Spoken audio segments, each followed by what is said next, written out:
Hey guys, J-Man here. Okay, so today we're going to be talking about Marvel Action Captain Marvel. How many times can you use Marvel in a title? Twice, at least, according to this. So this is Marvel Action Captain Marvel issue 1. I'm going to do all 3 issues. That is what I'm talking about, this thing here. Um, I'm not sure where this fits into Marvel Comics. Like it's definitely not part of the regular Captain Marvel stuff. Um, it looks like it's just a 3 issue standalone thingy. And spoilers are in effect for this, of course, as they always are for me.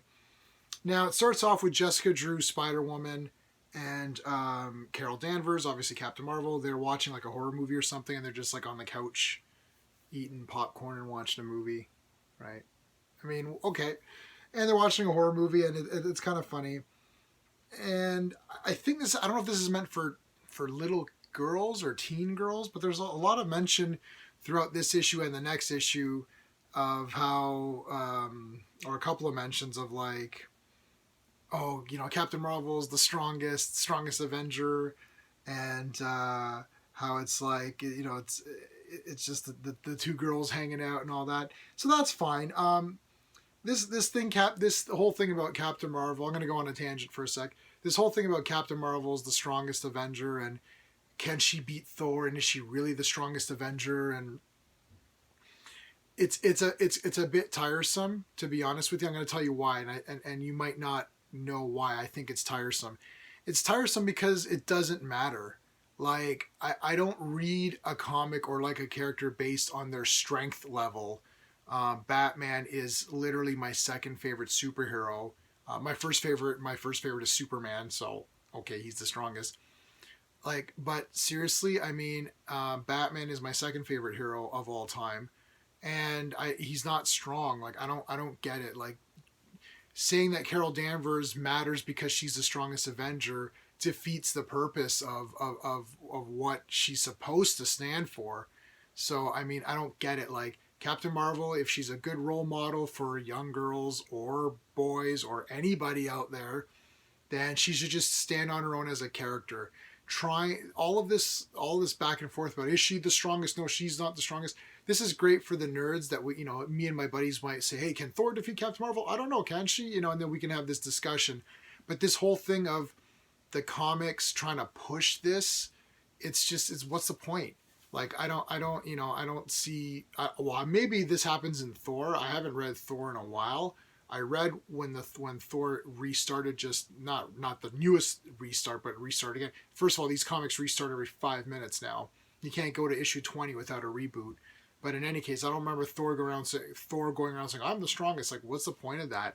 Like, what are they trying to drive home? Anyway, so tangent over. So Carol gets so she's got the Chewie, who's her Flurkin, the little cat with the tentacle thingies. So a bunch of these cats have shown up, and you're like, what is happening? So the basic storyline is that the Kree have been breeding Flurkins, and they've been controlling them, and they've been sending them to Earth to whatever, kill people and all that. So it's kind of cool. The art here is neat. It's a little bit more cartoony. I'll show you this. Like, this is a kind of a cool fish character guy. I don't know if you can see that at all. Nah, it's really hard to get that in focus. Okay, anyways, it's a little bit cartoony. I mean, I think that's what it's meant. I think it's meant for like younger audiences, so that's fine. And you know what? The storyline is simple. It's cute. I suppose that's all I can really kind of say. Carol does have the mohawk and stuff. This thing, so that's, I do like that. I do like when she has the mohawk. I like the colors a lot. I like the coloring in this book, and the art's pretty nice. It's that nice kind of, I don't want to say like, it's like She-Ra on Netflix. It's kind of that, a little bit simple but kind of cool with the colors. So and they got a good shine on Carol's armor, so that's kind of cool. So she gets trapped in like one of the Flurkins like grabs her and like pulls her in, and then she's in that dimension for a while. That's how it ends. That's how issue one ends, with her like being trapped in the thing. So that was cool. And then the second one continues on with kind of more of the same. She's in the dimension and she has to get out, which she does. She gets out. What else? I'm just going through this quickly. It's a very simple story again, and then she's on this Kree station, and she can see the Supreme Intelligence, and they're using the Flurkins for a galactic takeover, is what they say. So she wants to get help, or she needs help. She sees Jessica, but it's not really Jessica. Ha ha ha! Surprise. That wasn't a surprise for me because I'm like, how'd Jessica get there? But that's pretty much it. At the end of issue 2, I'm going to just go through it real quick. At the end of issue 2, the Guardians show up. So they help her out a little bit in the end. And that's it. So she defeats them all. There's issue 3's cover. She defeats the Supreme Intelligence, or at least destroys the beacon, which is controlling the Flurkins. And that's it. So, I mean, there's not much to review here because this doesn't really tie into anything. This is just a standalone thing. I think it was made for kids. So if you've got some kids, if you got, girls or boys, anyone can read comics. We shouldn't be saying this is only for this, right? It should be everyone likes comics. So yeah, if you have like some kids and they like Captain Marvel, or they think it's kind of cool, you want to introduce them. I guess this is something to introduce them. These were full price in the comic shops when I was when I saw them there. I don't really understand why they were full price issues, because I'm not sure who they're supposed to be appealing to. If they're supposed to be appealing to kids, then they should have made them cheaper, and I would have maybe even done them in a different format. I would have even done this as one complete story, and just make it like $5 for the whole thing.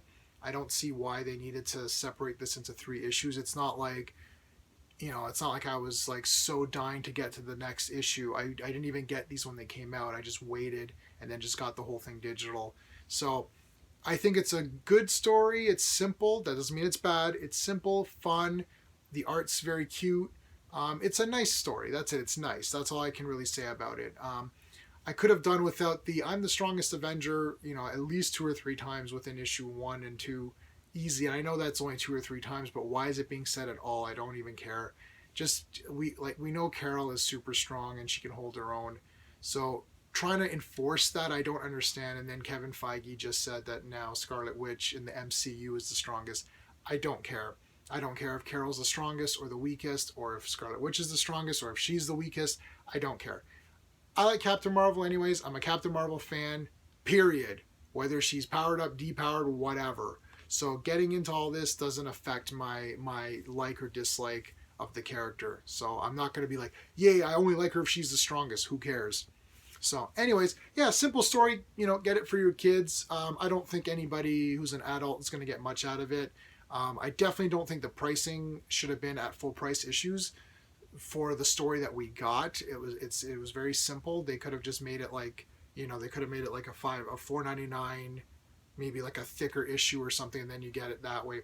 If we want to get kids into comics, and if we want to get younger audience or teens or anything, we got to make this affordable for these people. When I was a kid, they were $1, right? Or, well, I think I remember 75 cents actually. So 75 cents, yeah. I mean, I think my allowance was like $4 or $5, and it eventually got up to like 10 or $20, I think, at one point. So I could go to the comic shop and buy like 10 comics, 20 comics. I'm like, wow, this is killer, and that's how I got into it. It's not happening today when you're at a $4 or $5 price point. Comes out to like 5 something Canadian. That's a lot. I mean, even with my allowance being at $20 at the highest that it ever was before I got a job, there's no way I was gonna spend my entire thing on like 2 issues or 3, right? So anyway, that's it for Captain Marvel. No, what is it? Marvel Action Captain Marvel. But yeah, that's it. All right, guys, until next time.